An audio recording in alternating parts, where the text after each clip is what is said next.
जीवन में हम कितनी बार खुद को एक चौराहे पर पाते हैं, भ्रम से घिरे हुए, यह तय नहीं कर पाते कि कौन सा रास्ता सही है। हम उत्तर खोजते हैं, लेकिन कोई भी स्पष्ट नहीं लगता। सबसे महान योद्धाओं, सबसे बुद्धिमान मस्तिष्कों ने भी इस दुविधा का सामना किया है। एक बार महाभारत के वीर अर्जुन भी इस भ्रम में फंसे थे। कुरुक्षेत्र के विशाल युद्ध भूमि पर खड़े होकर युद्ध की गर्जना और आशा के बोझ के बीच अर्जुन की आत्मा डगमगा गई। उसके सामने केवल शत्रु ही नहीं बल्कि अपने भी थे, गुरु, चचेरे भाई, दोस्त, जो बचपन से उसके जीवन को आकार देते आए थे। उसके हृदय में प्रश्न गूंज रहे थे, मैं अपने ही लोगों के खिलाफ कैसे खड़ा हो सकता हूं? क्या यह वास्तव में मेरा कर्तव्य है? मैं अपने प्रियजनों के खिलाफ हथियार कैसे उठा सकता हूं?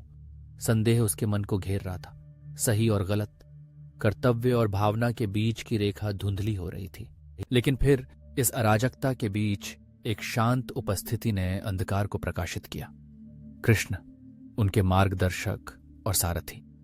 एक कोमल फिर भी गहन संकल्प के साथ कृष्ण ने एक शाश्वत सत्य प्रकट किया। यह वह क्षण है जब तुम्हें अपने आंतरिक कर्तव्य, अपने धर्म को समझना है।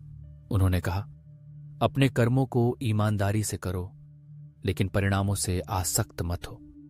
परिणामों की इच्छा छोड़ दो। तुम्हारे कर्मों के फल तुम्हारे अधिकार में नहीं हैं, वे एक महान शक्ति के हैं। तुम्हारी जिम्मेदारी है कर्म करना, अपने कर्तव्य को पूरे दिल और ईमानदारी से निभाना। जो कुछ बाद में आएगा उसे ब्रह्मांड, भाग्य, मुझ पर छोड़ दो। इन शब्दों में कर्म योग का रहस्य छिपा था। एक ऐसी बुद्धि जो अर्थ से भरपूर है। पुरस्कार की चिंता किए बिना कर्म करो। अपनी पूरी आत्मा अपने प्रयास में डालो, लेकिन अपनी खुशी या शांति को जो तुम पाते या खोते हो उस पर निर्भर मत होने दो। यह पराजयवाद नहीं है, बल्कि चिंता से मुक्ति है। एक मुक्ति जो सच्ची समझ से जन्मी है। अर्जुन के लिए यह अंतर्दृष्टि एक महत्वपूर्ण मोड़ थी। भ्रम का धुंध छंट गया।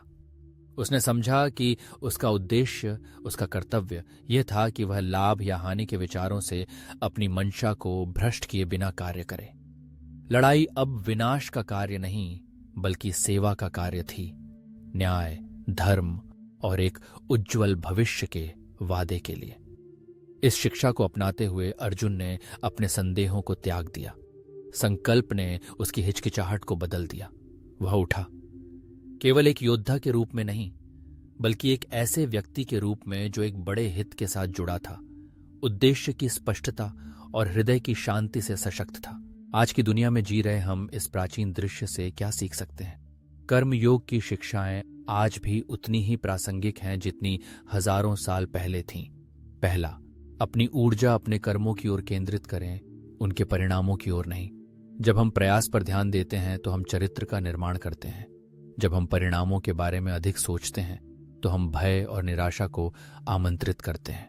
दूसरा, अपने मन को शांत रखें। भ्रम के बीच में एक कदम पीछे हटें और अपनी चिंताओं को छोड़ दें। स्पष्टता तब आती है जब हम भविष्य की अनिश्चितताओं के बारे में अपनी चिंताएं त्याग देते हैं। तीसरा, अपने सच्चे कर्तव्य को पहचानें। वह कार्य जो आपके मूल्यों, सही और गलत की आपकी समझ के अनुरूप हो। इसे बिना हिचकिचाहट या भय के सामना करें, विश्वास करते हुए कि सच्चा कर्म कभी व्यर्थ नहीं जाता। यह कर्म योग का रहस्य है, शांति और सफलता दोनों का वास्तविक मार्ग। अपने जीवन में जब भी आप अनिश्चित हों, कृष्ण के शब्द याद रखें, पूरे दिल से कार्य करें, बाकी सब कुछ समर्पित कर दें। जब आप चिंता और इच्छा की बेड़ियों से खुद को मुक्त कर लेते हैं तो आप एक ऐसी आंतरिक शक्ति पाते हैं जिसे हिलाया नहीं जा सकता। इन शिक्षाओं में से कौन सा पाठ आपकी आत्मा को सबसे अधिक छूता है? एक पल रुककर विचार करें, और यदि आप प्रेरित महसूस करें तो अपने विचार साझा करें। जब ज्ञान आपके जीवन में प्रकाश लाता है तो इसे दूसरों के लिए चमकने दें। इन प्राचीन सत्य को अपनी यात्रा में आगे बढ़ाएं।